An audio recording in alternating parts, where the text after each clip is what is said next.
everybody, welcome to our summer midweek experience. We're so thrilled you decided to join us. And if you're just popping in on us, we're in the middle of a summer series called What the World Needs Now. The idea behind the series is it seems like our world is struggling to cope with the challenges of life and certainly the current cultural climate of our world. And we believe that Jesus has come to help us to experience what we all need most. And not only that, but to provide through his church what the world needs most in this season. And so we've been experiencing some of that content on the weekend, and some of it's going to be through these midweek gatherings, but it's all around the fruit of his Spirit.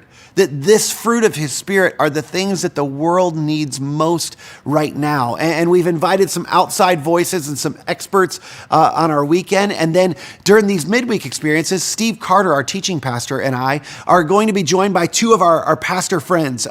Ben Snyder, he's the lead pastor of a church in Ohio, and Bree Johns, who served for over 12 years at Central Christian Church right here in Arizona. We're going to be having conversations around the fruit of the Spirit that we hope you find helpful and insightful for you and for the people around you. Now, as you're engaging with us, if you're live, join us in the chat, either on Facebook or on YouTube. We'd love to engage with you there in these conversations. But if you find these conversations helpful, please share them with your friends. And stick around to the very end, by the way, because our team has created some worship videos for you to experience at the end that are going to be worth sticking around for. So thanks so much for joining us. We look forward to engaging with you in this midweek experience.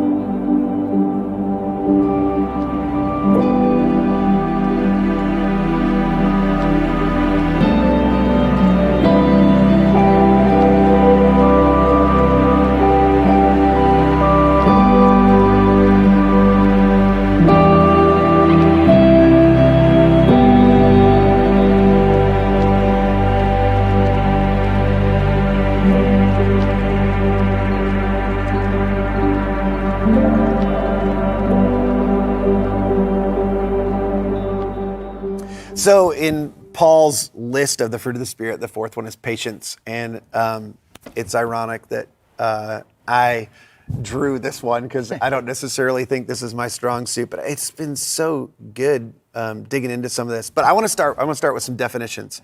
So I found several different definitions of patience. Lots of people I've discovered define it different ways. Mm-hmm. So I picked three.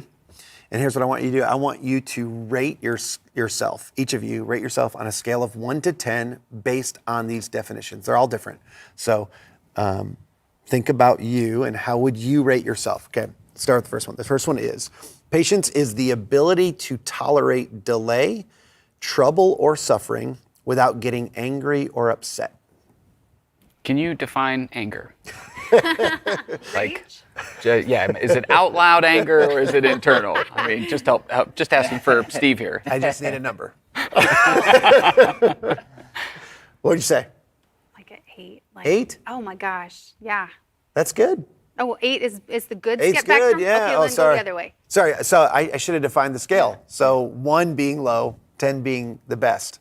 Oh, 10 being awesome at patience. Yep. Oh no. The ability to tolerate delay, trouble, or suffering without getting angry or upset.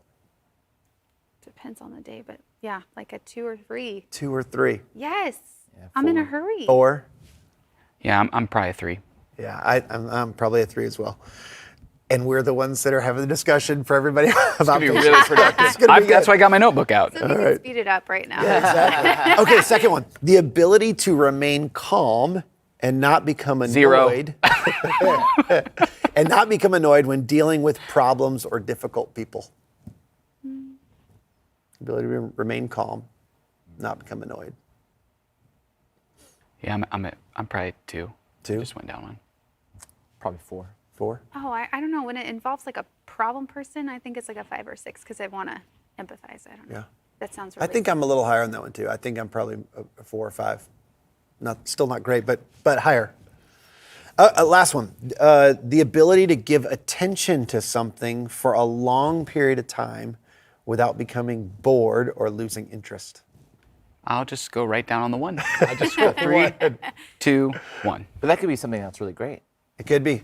Like It could be. Like this is more of a focus question, like that you could have focused attention for a long time, like in a book or in a movie or. I would say it's probably not, if it's testing your patience, it's probably not something you're enjoying. Okay, that's good, Joel. No, okay, I'll stay with 4 again. You'll stay with 4. 4, 4. You're Mine's about consistent. 4, yeah. 4. I'm lower on this. I'm probably a 1 or a 2 on this. Like if it's not something I'm interested in, I lose attention really fast. I would like to think I'm higher. I think I'm capable of being higher in all of those areas. But my reality is, if I pay attention to my inner dialogue, if it was displayed, it would be embarrassing. Yeah. It'd be embarrassing. Yeah, I think I'm in the same boat, and it a lot of that is around. It's a discipline for me, but I want to talk about that because, while patience can be a discipline, some of it just feels very. And we've talked about this before. Like we're all like achievers and leaders, and like so we're impatient when it comes to things, and I think it's more than just a discipline. Like as we've talked about in some of the other sessions, like this is a fruit of the Spirit. This isn't about me trying to do something. This is about me allowing something to happen through me.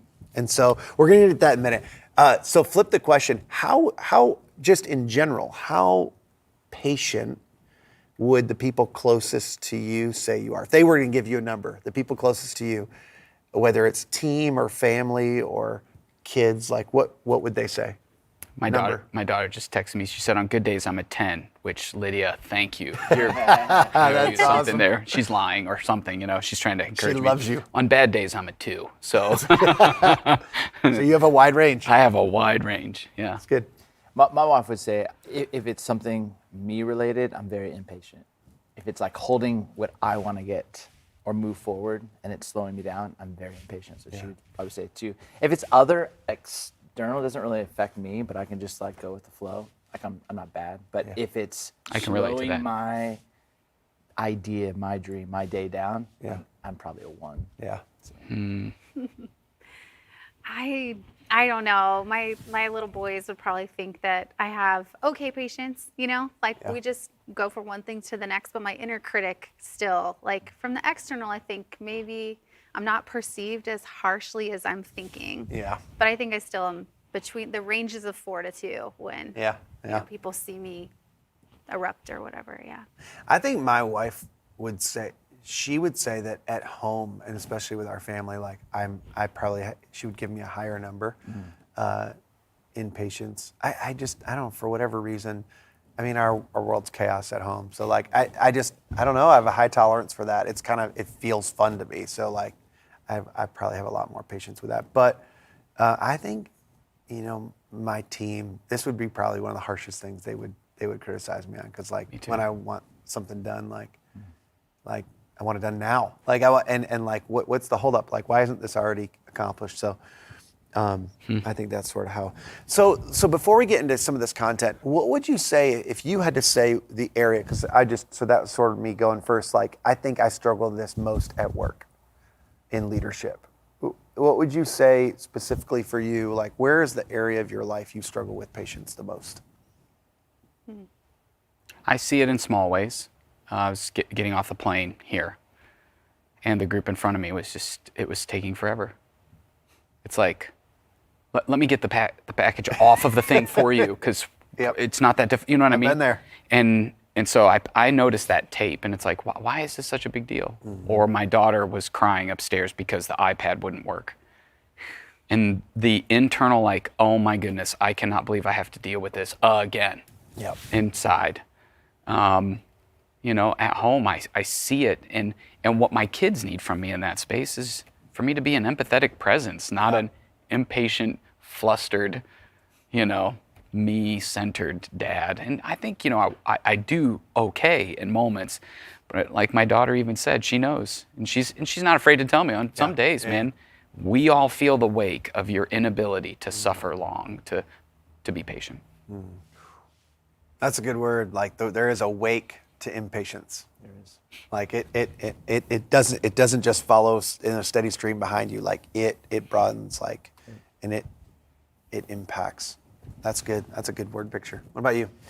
Yeah, I think as an only child, I think I'm just very selfish. And so I think at times when somebody's slowing me down, like I always think it's really, really funny when you travel alone and then when you travel with your family. Oh, yeah. It is a 47-minute difference Yeah. to get through TSA Yeah. and like one bag, and I know everywhere to go, and then I'm like, oh, they're toasted. Like I left them at B13, and I'm at the gate already, and I have to like slow down. But like I think the piece for me is when my world is being interrupted, I'm not that flexible as I need to be or I can be, and that's something I need help with. Yeah. That's why I'm here, Joel. That's why my notebook's open. Pressure. Oh, man. What about you, Brie?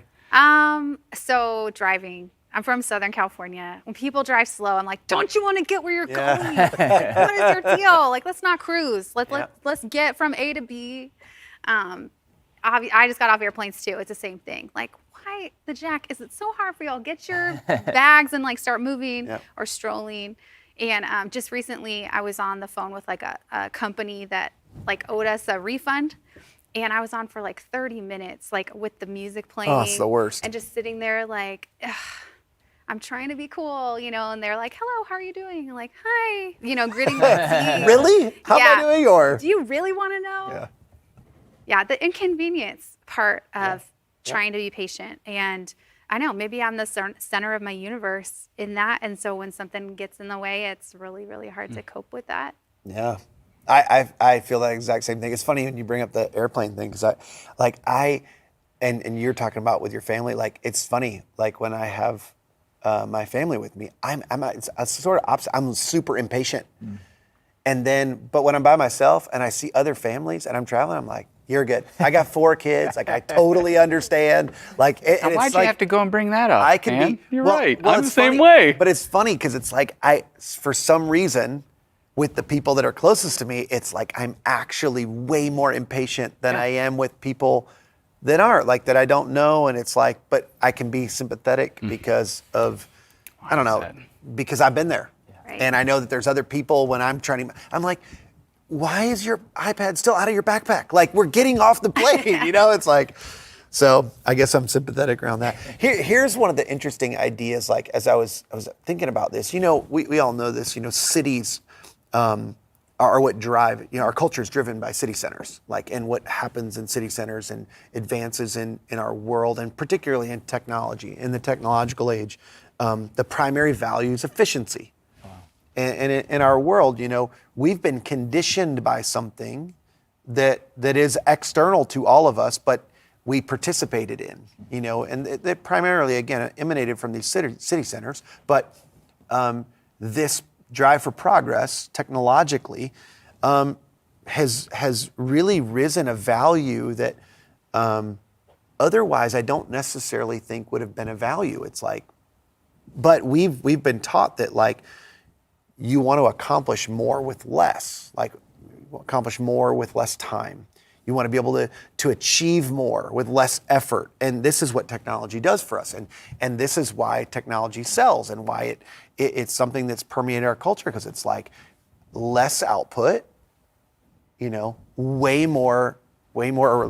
input, way more output. Mm-hmm. And there's that ability to, now I can go further faster, I can accomplish more, I can make more, I can, it's this progress. And as some people do, they get a competitive advantage with this technology. Now other people feel like I've got to keep up with this. That's the whole technological age is trying to keep up with other people around us by utilizing this technology that helps us go further faster. So it's interesting though, because now I feel like more than ever, when people say that, I always get skeptical. It's like, really, is this more difficult? And I didn't live in a different time period. So, but it feels like, even as I study history, now more than ever, that when something requires more of us for the same output, like if it requires more for the same results, there's something wrong with it. It's broken. Like the best example is our technology. I'm going to use your phone, Brie. Yeah. So, when your phone, you open it up and your phone starts moving slow, It's like there's something wrong with it. Broken. Like, what's wrong with my phone? I restart it, I reset it, it's broken. Or I got to go to the Genius Bar. I got to take my computer. If your computer's not, if it's not working at the right speed or That the similar rainbow speed. wheel. Oh. The rainbow wheel of death. It's the spinning wheel of death is what I call that. It's that. Wi-Fi. When your Wi-Fi is slow, there's something wrong with it. There's something broken. There's reset. We do that all the time. So it's interesting because without realizing it, while we've raised this value of efficiency, we've said slow is negative. Like anything slow has become negative. And when you think about this, here's a few examples. And again, I would say there's a negative stigma around slow. When somebody has a low IQ, we call them slow. When we get bad service in a restaurant, we say it's slow. When you watch a movie that's boring or it's not capturing my attention, it's like it's slow. And so like we've had this, we've sort of been inundated. In fact, Webster actually, when in describing slow, the definition of slow, one of the definitions, mentally dull, stupid, naturally inert or sluggish, lacking in readiness, promptness, or willingness. And it's this speed of technology in our culture that we don't realize it. It works directly against the idea of patience. So tell me how you experience that. Like, how do you experience this hurry of our culture for efficiency that sort of, makes you feel like when you're slow or there's something slow in your world, it's broken. Where do you see that? I just got my brother a gift for his birthday was yesterday on Amazon. And then I got the update that it was going to be delayed a day. And I was like, and I had bought it the same day, and I expected it to show up that day. And it's like living in the Jetsons, right? The efficiency that I depend on, that my groceries are going to be ready at pickup or my Amazon package is going to get there when I want it to be there. And it's don't waste my time, but also like serve me in all these ways, like do this the way that I want it, the way that I need it.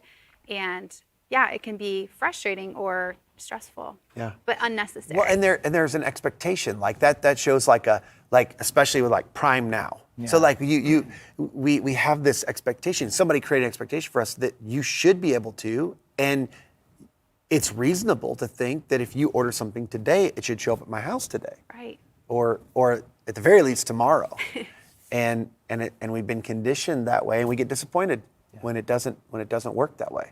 It's fascinating because you were talking about the traffic in Southern California, and I grew up in, SoCal as well, and everyone's in a rush to go nowhere, and they're just like change lanes, everyone's like just to get around one car, just like this the whole time, and We don't know what that's like in Toledo. Well, that's the thing though. We can get anywhere. Well, living in Michigan, and you have more of an agrarian culture, you have more farm fields, and like people are like, I know I'm not leaving, so why rush?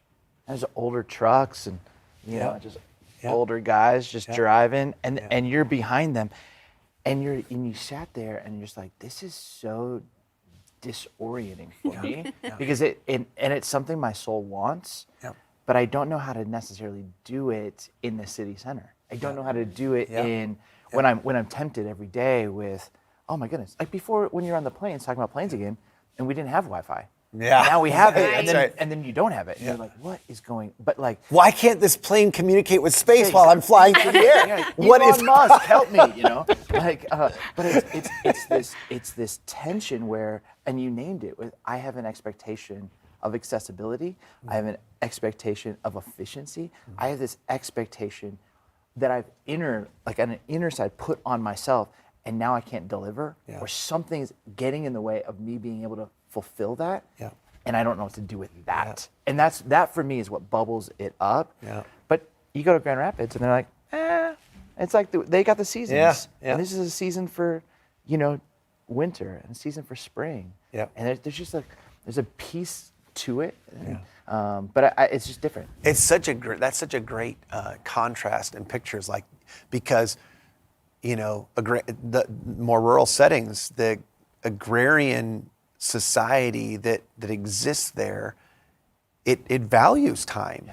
It values rest. It values a pace and a changing of seasons versus you know, in the city, like the weather and the change, it just gets in the way of things. Like it's like, you know, think- it's like the weather's good and everybody's outside enjoying the weather. And it's like, we can't make progress. And when the weather's bad, it's like, you can't get to where you need to go and fast enough. And it's like, because we can't make progress. And sorry. Yeah, I think that there's an element of that that's true, but I don't think rural places or Toledo is patient.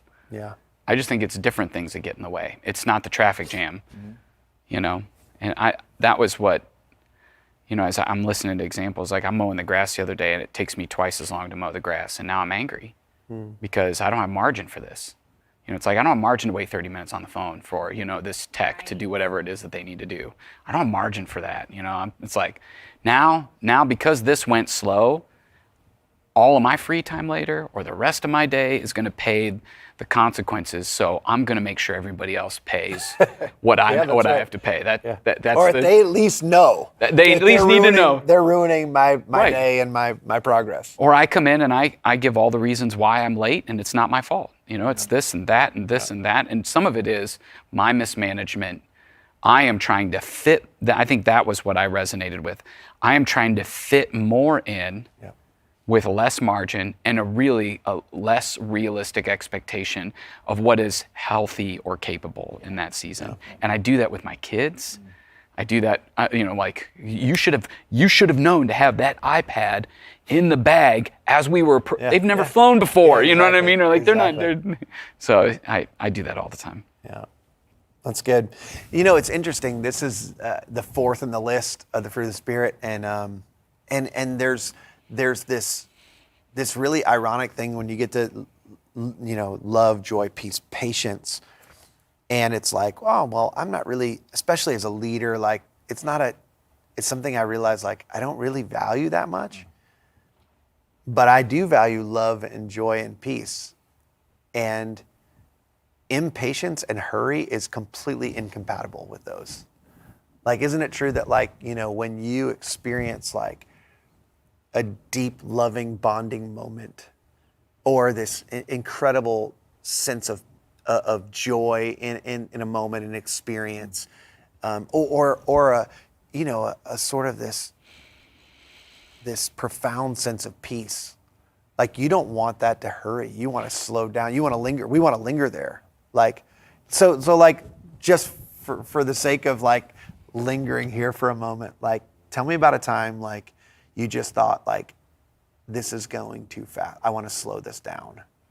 Like, you didn't have any trouble being patient because it was like, there was something you were experiencing that you just thought like, I don't want to miss this. I don't want to hurry through this. I want to enjoy this. What comes to mind?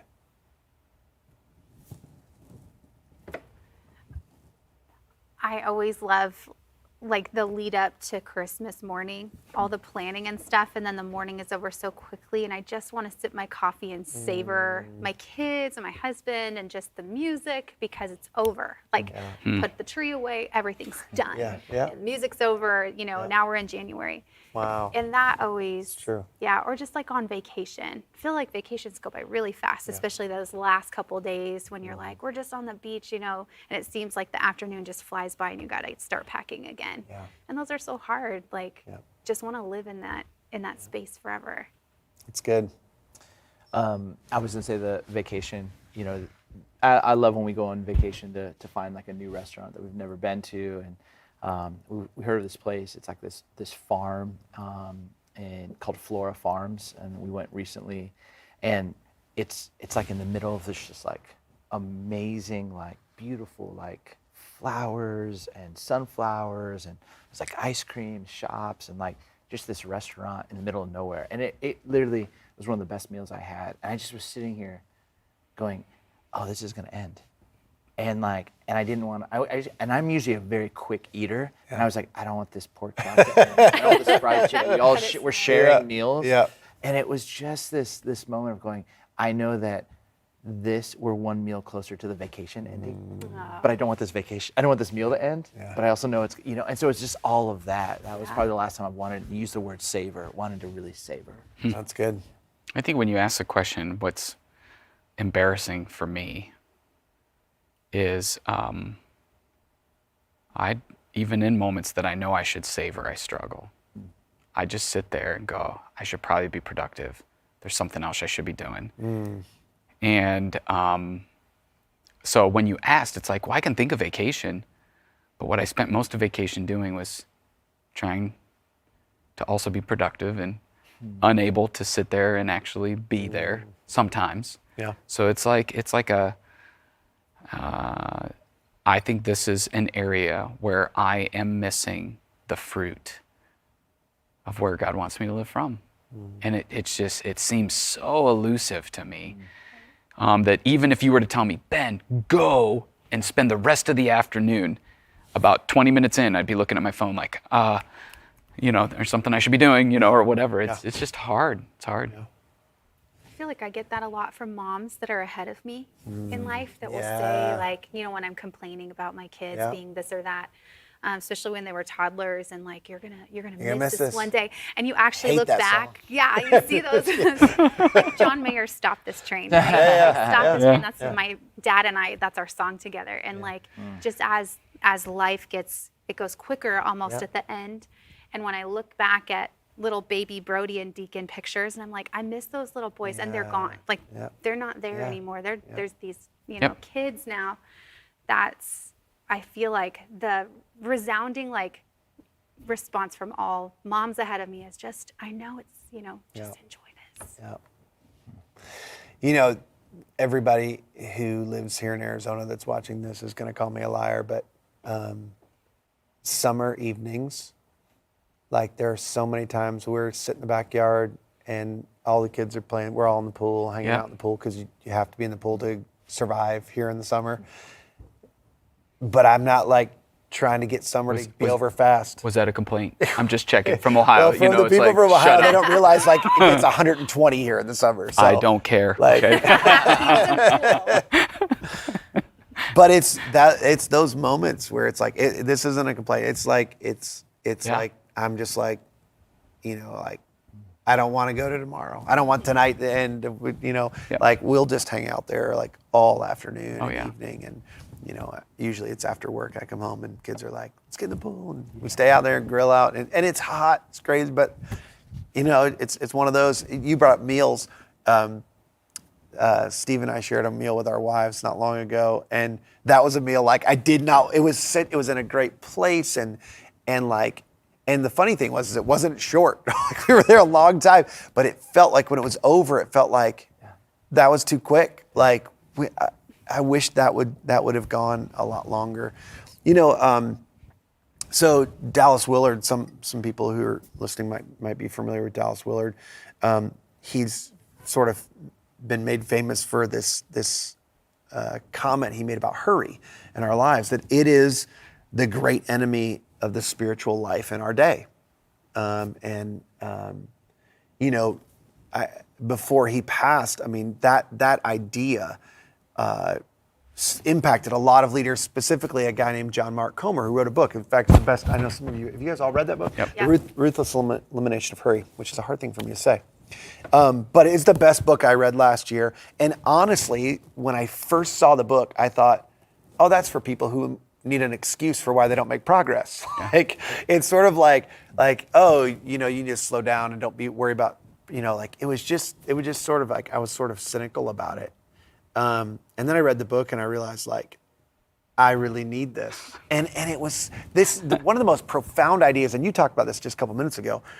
It's not that having a lot to do is bad.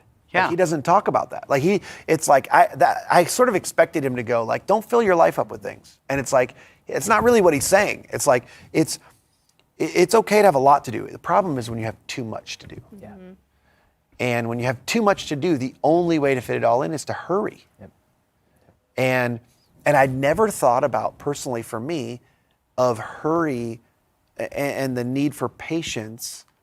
And as Willard says, ruthlessly eliminating. That's what he said. That's where the book title came from. The ruthless elimination of hurry is one of the most spiritual things you can do in your life. And I just never, I don't know about you guys, I never thought about that as a spiritual practice. I thought that was lazy. We talked about earlier, that feels what do you do with your life?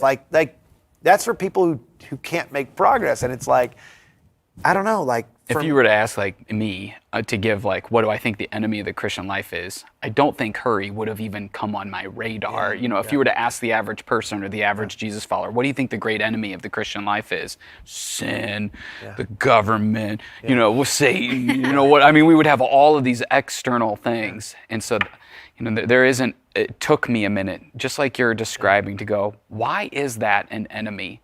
Yeah. Yeah, and in the book, he sort of unpacks that. Like he talks about, and it all comes back to this idea of attention. That what we give our attention to ultimately is what we give our hearts to. It captures our hearts. This is a biblical principle. And where we give our attention, that's where we give our devotion, and then that's where our heart follows. And I just thought like that's what began to challenge me. In this book. And one of the things he says, is that our time is really our life, and we did a series on this here at Mission where we talked about time and all of the moments of your life added up equally your life. Your time is your life, and what we give our attention to is what we're devoted to, and that sort of determines what your life's about. But this is what John Mark Comer says about this. He says that both sin and busyness have the same effect in our lives. They cut off our connection to God, to other people, and even to our own soul. They make it so we're inattentive. When you're busy, you can't pay attention to what is God saying? How is God leading? What is God doing? I can't pay attention to the needs of other people and relationships in my life. I can't pay attention to what's going on in my own soul. I'm too busy and distracted by that. And so good. He actually quotes Corrie ten Boom, who's a missionary, and she said that if the devil can't make you sin, he'll make you busy. And like that's his point. It's like it's the same thing. And it leads to the same thing because sin is actually something that disconnects us from God, from our attention to God and our devotion to God and to the people around us that God's placed in our lives. And even to our own souls. So I wrote down a couple questions. I'm curious, like, how have you ever considered this a spiritual practice? Like the idea of practicing patience as a spiritual practice, as something that like, or in John Mark's words, like rooting out hurry in your life, making sure that you have enough to do and you have a full plate of, sort of your portion of what to do, but not too much to do. Like, how does that interplay with your spiritual life or spiritual practice for you? I heard you guys talk a little bit about savoring moments, and so I think gratitude and patience have they may be cousins. Yeah. Where it's like, hey, I am going to take this moment in, and I think I can savor moments like minutes at a time. Well, but I really think for me, the idea of the spiritual discipline of patience is about long suffering. It's about not allowing the uncomfortable, really probably the biggest word is inconvenience of the moment, to dictate the well-being of my soul. And so when I have to wait or I have to interrupt what I'm doing to go somewhere else, when I allow that to be the driver of how I'm feeling about life or the day or the barometer of how my reactivity, there are times, and it's not like I go, hey, I'm going to find 3 lines to wait longer in. But when I feel myself start to go, I cannot believe I'm going to have to wait in this line, I sense God's Spirit go, it's a good opportunity to trust me here when the traffic isn't going the way that I wanted. A few months ago, like message prep, into like a recording session, into like a feedback session took way longer. And I just felt God's Spirit going, trust me, it's okay. Stop getting, don't be reactive. Be patient. Life is still good. This is still worth it. And I think that's where you start to see the fruit of the Spirit really work together, where it's like when you remember that life is worth living, then you can surrender my need to make more progress here. And suddenly it's like, I can turn down the internal RPMs. Well, and what you just said is really interesting. It's like, because I struggle with that same thing. It's like, but I'm not I don't feel like I'm making progress here. And it's almost like the Lord's going, no, you're not, but I am. Yeah. I'm Yeah, that's working good. here. I'm good. I'm producing something. I'm making Ben, you progress. think it's all on you. Yeah, you think it's on you. Like, Oh, good, yeah. How narcissistic of us. Like, it's like, I got to do this. But it's like, There's a no, line. I'm doing something. There's a line in the story of Esther where Mordecai says, "Hey, God will save his people if you don't step up. But this might be the thing that God brought you for." And man, I was teaching through that the other day, and it's like, God's going to do what God's going to do. It's not all on you. Yep. So stop putting the Messiah complex on yourself that you have to get it all done, and instead trust that God can move the ball down the field when and however He wants to. Patience, okay. Internal RPMs back down. Yeah. I think there's almost like a bunch of different circles that kind of hover around patience for me. I don't think I've, early on you asked where we're at, and I said a 4. I think for much of my life I would have been a 0.5. I'm always going. That's a lot of progress. Yeah. But I think part of over the last couple years, really, probably the last 7 years, introducing a Sabbath, where my identity and my worth isn't found in what I produce. If it works for Chick-fil-A, I think it can work for me. That's right. And I just, They're doing all right. I think to almost slow myself down intentionally, and really what you were talking about, Ben, like a longer line at the grocery store or at the bank used to upset me. Now it's like, when I feel myself getting upset about it, it's like, okay, God, I still have a long way to go. And so I think it's the Sabbath as a practice for me that's been helpful. But I also think it's like if you tell me what's important to you, the first thing I'm going to ask is, show me your schedule. Yeah. And you can say this is what you want in your life, but I want to see your schedule. Yeah. And I think margin and like filling my life not to 110%, which is impossible, but I could find a way. But going 75%. So I have margin to have more of those spaces to go, oh my goodness, I don't have to rush from thing to thing. It's been Sabbath and margin have been the 2 words that I think have created better opportunities for me to experience exhale moments or patience. I still have a long way to go though. Yeah. Oh, those are both good words and good practices. I like when you said that, like our impatience is what keeps us from being focused on God. And so I wasn't thinking about busyness when you were saying, when did you spend, like in your life, you spent like a really focused time on patience? Like when was that really apparent to you? And this might speak to people who are listening right now who are single. I had planned to be married to a man when I was 21 and he had left. And then after that, I got to be patient watching, being bridesmaid after bridesmaid after bridesmaid in these weddings, and just like, how long, oh Lord, like who's for me? And it's so funny my story is that I married the boy around the corner, like he's lived around the block from me, just had no idea because my patience kept my focus, my impatience took my focus from, what was really good in my life. And so when I talk to single girls and guys and trying to encourage them in their singleness that, hey, you are going to have adventures right now. Stuff that I'm going to be married the rest of my life. And you this is a really sweet time and it's just a season, and the patience can help keep you. I mean, the impatience will keep you distracted from really enjoying that season in your life. That's right. That's so true. If you're impatient in that season, it's not going to get any easier when you're married. It's just going to move. Exactly. Isn't it true though that we most often even it's easy for us to sort of talk to other people about that, but I usually think when it comes, and maybe I'm alone in this, so maybe you all look at me weird, but I've always thought about patience as that's for me with other people. I need to be patient for the sake of somebody else. I think that was the big eye opener for me with this book is no, patience is for me. Oftentimes, I need to be patient with my kids so I don't scar them for life. I need to be patient with my wife so I don't wreck our marriage and make her upset. I need to be patient with other leaders so that they have room to grow and space to grow. And it's no, patience and a lack of hurry is something I need for the sake of my attention and my health and my growth. It's not a sacrifice I make for others.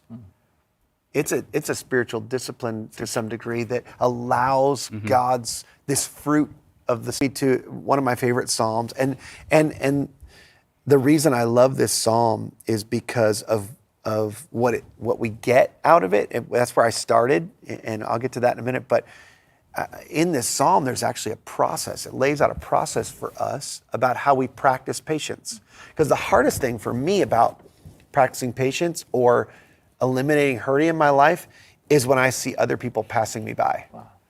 Like when other people are making more progress than I am in career or in family or in their accomplishments. And it's hard for me to be patient because I want to keep up. It's that whole technology thing. It's the same idea of like, well, I'm doing something wrong because this is going slow. I got to be more productive. And it's like in those moments for me as a leader, like I struggle with what do I do here? And Psalm 37 gives us the answer. Like, so this is Psalm 37. It's again, as I told you, it's one of my favorites. It says, "Do not fret because of those who are evil, or be envious of those who do wrong." And that's sort of these are people that I go, like, they're cheating, like they're doing all the wrong way, they're taking shortcuts, and they're getting ahead. They're speeding. Like I can't. Where's be the cop? patient. Yeah, like exactly. They're driving down the shoulder. Like they're like, you can't do that. Like I'm in a hurry too. I'm trying to get somewhere, and you're going down. You're going to cut in. You're going to slow me down more. So don't worry about those people. For like the grass, they will soon wither. And I confer that on them as they go by. Like green plants, they will soon die away. So here's what we're to do. And this is the process. We're trust in the Lord and do good. Dwell in the land and enjoy safe pasture. Take delight in the Lord. And here's one of the benefits. This is one of the reasons I love this. And he'll give you the desires of your heart. Commit your way to the Lord. Trust in him, and he will do this. He will make your righteous reward shine like the dawn, your vindication like the noonday sun. Be still before the Lord. And then finally, the command to, and wait patiently for him. And I think this describes a waiting that's active. It's not passive. If you notice the language, and I like music, and so like I love the staccato nature of this. Like it's like, hey, there's all these little things to do. Like if you're going, hey, patience is boring, it's hard. Like so, you're just saying, I just sit here and still and do nothing. It's like that's not what the psalmist is saying. He's saying, hey, you should trust in the Lord. So what does it mean? What does it mean to lean your weight on the Lord in those moments? You should do good. It doesn't mean you stop all activity. It's like, hey, there's good things all around you, good things to do. There's good things right in front of you. Don't miss the good that's right in front of you. Dwell in the land. This is one of my favorite ones. I read an author that talked about this specific, and I can't think of her name right now, but this specific line, and she talked about, this is about dropping an anchor.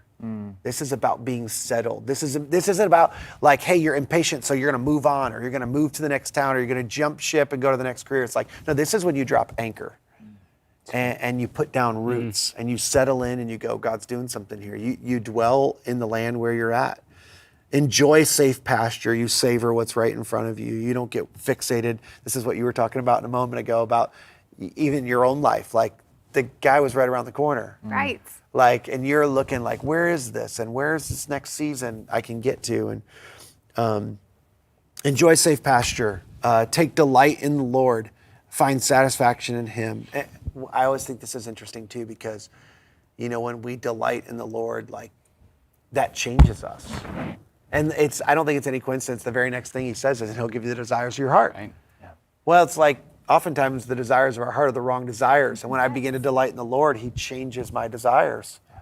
And then I ultimately get not what I wanted, but what I really needed. Exactly. And what God knew I needed, even when I didn't know what I needed or what I wanted. Commit your way to the Lord. I think of this as a daily check-in. This is a practice. This is a practice for me that happens quite regularly. I don't want to say daily, but quite regularly. I'll just pray. I'll be driving on my way into work, and I'll just go, Lord, okay, this is where I'm headed this week. It's usually on Mondays or early in the week.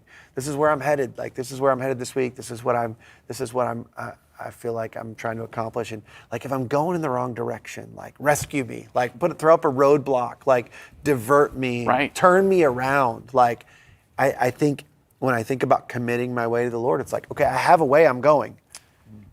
And like, if it's not the right way, Like I'm committing it to you. So like I'm giving it to you, but like this is the way I'm going. Like, is it the right way? Yeah. And I think there's a daily practice in that. Commit your way to the Lord. Be still before the Lord. In some cases it's like, just stop. Stop everything for a second. Like not forever, but like just stop. The most annoying thing about Apple Watch to me is when it tells me to breathe. Oh yeah. Isn't that like, I found this like, okay, wait, literally I'm gonna stop and you want me to watch this thing and breathe with it? And then I did it and it was like, Oh, you're smart. somebody knew what they were doing when they Yeah. put this on the Knows watch. when your It's blood like, is boiling. I I need, think. like in the most needed moments, it's like, and it's like, and then the last thing is like, and wait patiently on him. And it's like, so the funny thing I think about this psalm is like, once you work through all these things, it's like, and I don't want to equate it to like a 12-step program, but like these are steps that you can work through Yeah. as you're learning patience. And it's funny because like most of the time I think the reason I hate being patient is the waiting. Because it doesn't feel productive, it doesn't feel active. It's like, what do I do? And it's like, the psalmist is going, there's all sorts of things you can do. What's the first line? What was the first line? Trust in the Lord. Do not fret. I think not that's fret. my issue. Is my impatience is tied to worry, and anxiety That's good. under the surface, and so I don't know. There was just something about that that's like, yeah, that's my issue. He's like, hey, so you're hurrying, you're impatient because you're worried about something that you can trust me for, that you can see that I'm going to do, that you can dwell and be, So that's really rich for me. Oh, I just hit my mic. Sorry. That section is bookended by fret. So it starts with do not fret, and then right after wait patiently, it's like do not fret when others succeed. Yeah. So it's like it's the fretting, Yeah. and then how do you live well in the midst of a A frettering life full of worry. Yeah, you know what I mean. But I just kept thinking Surrounded about that, by like, worry. Yeah, like you think about When you're those surrounded by worry. 8 steps that you just rattled off. Like you're at Fry's or you're in traffic, and you're like, okay, like do I trust? Can I still do good even when this person Yeah, that's is so so good. slow? Yeah. And just it's a real helpful tool. I feel like it's really it's Well, a and gift even for me. I wanted to keep going through. We won't go through all, but like even the dwelling, it's like, why am I trying to escape this? Yeah, it's for my benefit. Yeah. What am I afraid of? What like, do I not trust the Lord? And Yeah. is there not something So good good. here right in front of me? Yeah. Can I not trust him for that? Like, so I just love this. And I actually think, a really great a practice would be, especially when we're trying to grow in patience, is to work through these and like write out a sentence. What does it look like for you to trust the Lord? What does it look like for you to do good? What does it mean for you to dwell in the land? Like, because I think it's different for everybody. And so like, what's a one sentence or an active thing you can do? And the thing that's for me was the big aha connected to Psalm 37 was, once you do all these things, it doesn't feel like you're sitting around doing nothing, waiting. Yeah, that's good. Like patience becomes a lot easier because it's like I'm actually participating with what God's doing, and that's how when I think the fruit comes out of our lives. It's not, again, as you made this comment earlier, it's like it's not something I'm trying to do or I'm producing. I'm participating, and God produces this in my life, and so. I know that this is something that I need, and probably we all need more of. Obviously, we were rating ourselves 2s, 3s, and 4s for most of our patients. But I think when I think about what's at risk, at the end of the day, and this is John Mark's work, and I want to give him credit, but like it's really comes down to our devotion, like what we're really devoted to, and what gets our attention, and I think in our world is at least more than any other time in my life, I feel hurried and distracted, and we miss everything about the intimate relationship God wants with us and the healthy relationships he wants for us with others around us, and even being able to pay attention to our own soul and what's happening in our own lives when we're overcome with hurry. So, my prayer for us and for you and for the people who are listening is that we'd practice this spiritual discipline, this idea of eliminating hurry of our lives, so that we can experience all that God wants for us in our lives. I count on one thing, the same God that never fails will not fail me now. You won't fail me now in the waiting. The same God who's never late is working all things out. You're working all things out. Oh yes, I will lift you high in the lowest valley. Yes, I will bless your name. Oh yes, I will sing for joy when my heart is heavy all my days. Oh yes, I will.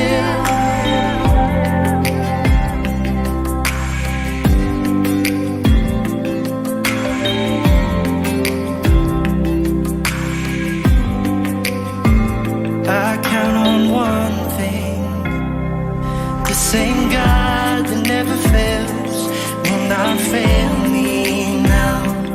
You won't fail me now in the waiting. The same God who's never late is working all things out.